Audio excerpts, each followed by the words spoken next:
Hello बच्चों, let's see the question. The question says in which of the following alkene hyperconjugation doesn't take place. यहाँ पर हमें जो alkenes दिए गए हैं उनमें कौन सा alkene होगा जिसमें hyperconjugation doesn't take place या फिर hyperconjugation possible नहीं होगा.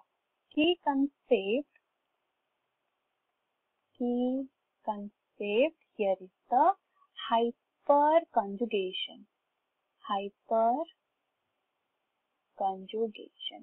Hyperconjugation क्या होता है? This is the process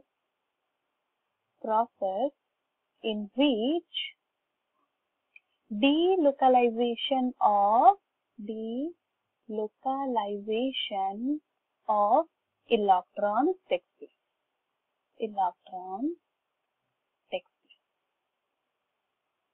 और hyperconjugation depend करता है number of alpha hydrogen को. We can write it as it's directly proportional to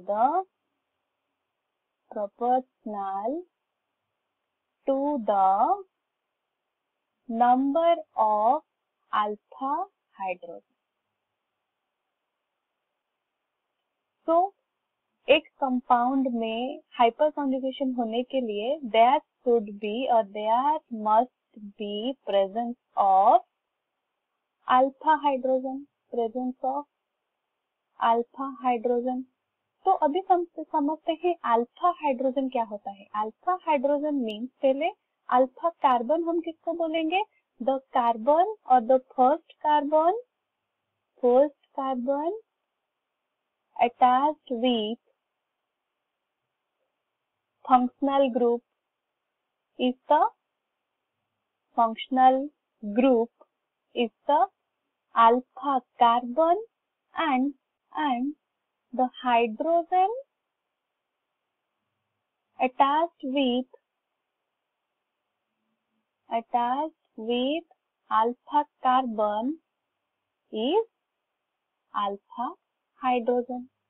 तो अभी हम देखते हैं वन बाय वन हमें जो कंपाउंड दिए गए हैं. फर्स्ट कंपाउंड हमें दिया गया है, this is the first compound और यहाँ पर हमारा अल्फा पोजीशन क्या होगा? This carbon with the alpha. तो यहाँ पर हम देख सकते हैं this is CH2. If will write down the elongation form of this, it will be like CH3 CH2 C double bond यहाँ पर CH2.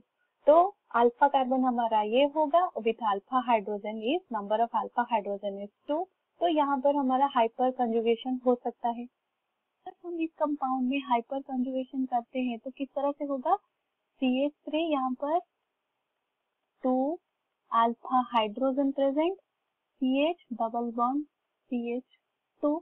तो क्या हो जाता है? ये बॉन्ड शिफ्ट हो जाता है ये बॉन्ड के ऊपर, तो ये बॉन्ड चला आता है कार्बन के ऊपर. तो वो फॉर्मेशन होता है CH3 यहाँ पर CH double bond CH bond CH2 यहाँ पर नेगेटिव चार्ज आ जाता है और with elimination of the H positive.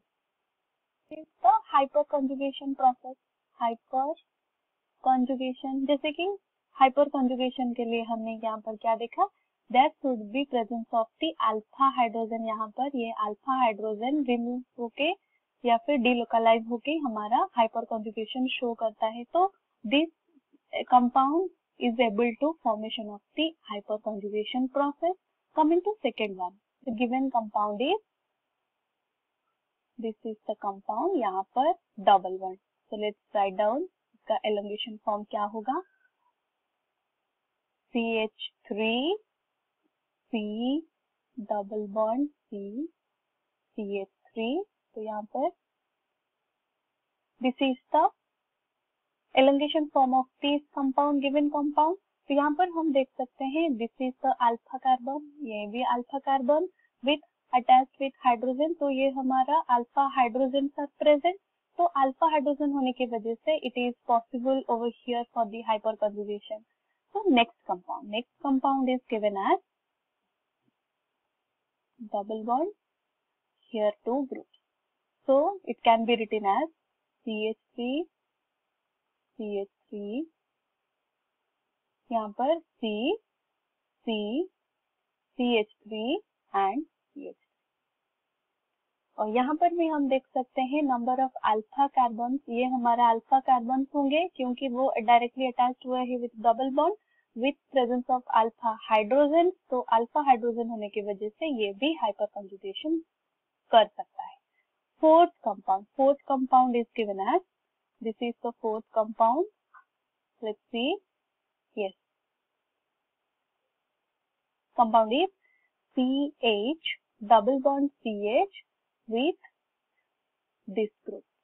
This is the group which can be written as, यहाँ पर carbon, this is CH, double bond CH, यहाँ पर कार्बन with 4 groups, यहाँ पर CH3, CH3, CH3 और ये भी लिख सकते हैं CH3, CH3, CH3. This is the elongation form of this given compound.